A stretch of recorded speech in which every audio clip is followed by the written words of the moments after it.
Hello everybody. So, what the hell is a Pairlocke? A Pairlocke is my take on a Nuzlocke, and I'm going to be playing it in the new year on this Omega Ruby. Now, in normal Nuzlocks, what you do is you catch the first Pokemon, you encounter it in a route, and that's it. However, what I'm going to be doing is not going to be catching any wild Pokemon at all, except shinies, should I be lucky enough to encounter one. Now, the Pokemon I'm going to be using are what I'm going to be classed as Pokemon pairs. Now, Pokemon pair is a very subjective term, but it can be roughly described as any two Pokemon who are commonly linked together for a variety of reasons. I'll be given one pair at the start of the game, and then another pair every 2 routes, and that's an actual numbered route, not a cave or a forest, anything like that, but if it's a numbered route, it's my second one, I get to get another pair, and I get to get them out of the Pokemon bank, and they've all been bred up to level 5 from a previous game. Now, the other big rule of Nuzlocke is that if a Pokemon faints, it's classed as dead and can no longer be used, and that is actually released. Now, I'm taking that to the next level and saying that if a Pokemon dies, not only is that dead,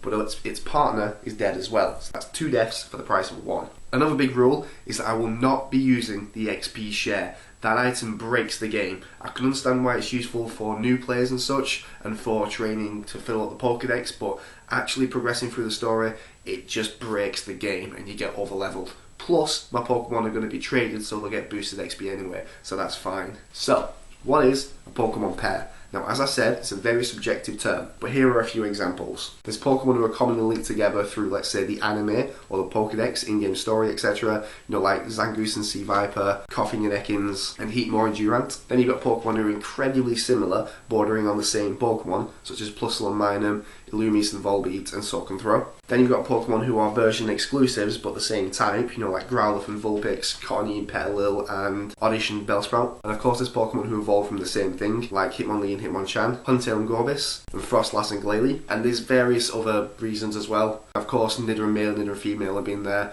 I'm going to do a full list at the end of this video, so you can go through it yourself. Now, when it comes to evolution, this is where it gets a bit iffy. The big rule is I want these things to evolve. Not too early and not too late. If the item needed to evolve is in-game, I kind of have to wait to get that item. But if it's not available, I'm allowed to transfer it from, let's say, Pokemon Y, but only at a much later stage in the game. Now, let's say I do get a Nido and male, Nido and female, and I'm playing along and I find a Moonstone. Great, but there's only one.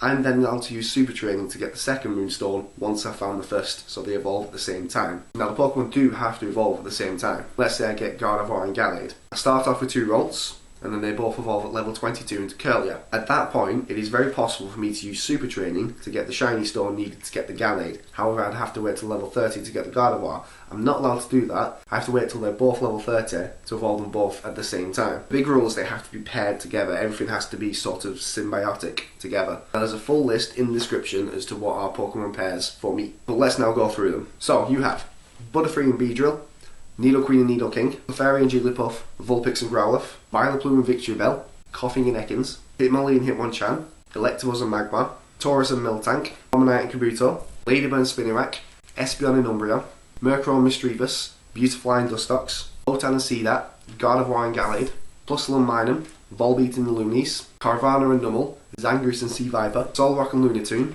Anorith and Lileep, Lily and Froslass, Huntail and Gorbis, Leafeon and Glaceon, Trainidos and Shieldon, Soak and Throw, Cottonee and Petilil, Archon and Turtoga, can I ever pronounce that one? Gothita and Solosis, Carablast and Shelmet, Rufflet and Vullaby, Hitmonchan and Durant, Meowstic male and Meowstic female. I was a bit iffy on adding that, but they do learn different moves, so I figured why not. Spritzee and Swirlix, Binnacle and Skrelp, and Tyrant and Amora.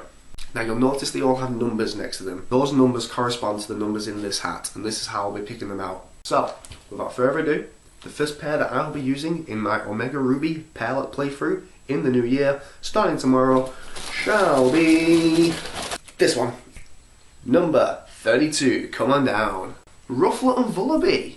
Very nice Pokemon. Never used them before, but I love me some great flying types. And there's also a dark type in there somewhere, I think. Is Rufflet dark type? Who knows? Great start, although the first gym is rock. That's going to be iffy. Oh well, it's going to be fun. I shall see you tomorrow in 2015. This is going to be fun. Bye!